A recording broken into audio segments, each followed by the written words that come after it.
प्राचीन भारत के अनंत अंधकार की एक रात को दो महान सन्यासी अनंत ज्ञान की खोज में भारत के कोने कोने में भटक रहे थे। दिन रात वो सिर्फ उसी ज्ञान की तलाश कर रहे थे जो उन्हें जीवन की अनंत वास्तविकता देखने में मदद कर सके, ज्ञान जो उन्हें दृष्टि प्रदान कर सके जिससे वो इस ब्रह्मांड के परे देख सकें, उस अनंत वास्तविकता को देख सकें जो साधारण इंसान के सोच और समझ के भी परे है।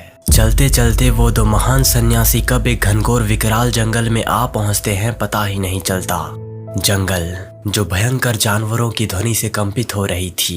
डर नाम की चीज उस वक्त उन दो महान सन्यासी के मुख में कतई नहीं थी।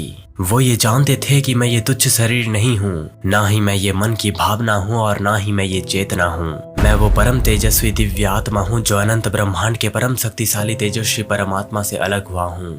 हाँ, मैं ये शरीर नहीं हूँ तो डर कैसा। ये सोचकर वो दोनों उस विकराल अंधकार सी जंगल के अंदर चले गए अपना सफर जारी रखने के लिए। जंगल बाहर से जितना डरावना दिख रहा था उतना था नहीं। चलते चलते वो दोनों तर्क जनित बातें करने लगे। पहले सन्यासी ने कहा कि वास्तविकता वास्तविक है, यह ठोस और अपरिवर्तनशील है।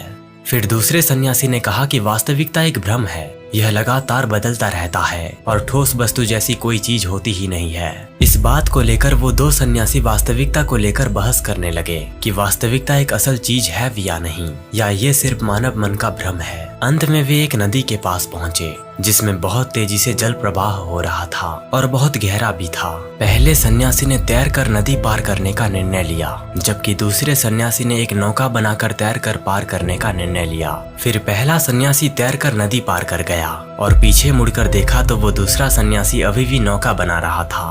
पहले सन्यासी ने दूसरे सन्यासी को पुकार कर कहा, तुम इतना संघर्ष क्यों कर रहे हो, बस तैरकर नदी पार कर लो।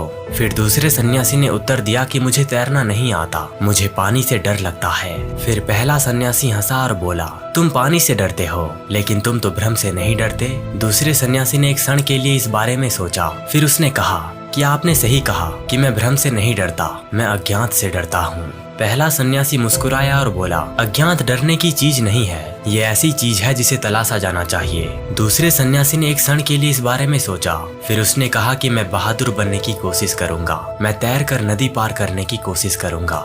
फिर दूसरे सन्यासी ने गहरी सांस ली और नदी में कूद गया। फिर वो आसानी से तैरकर नदी पार कर गया और वो डरा नहीं।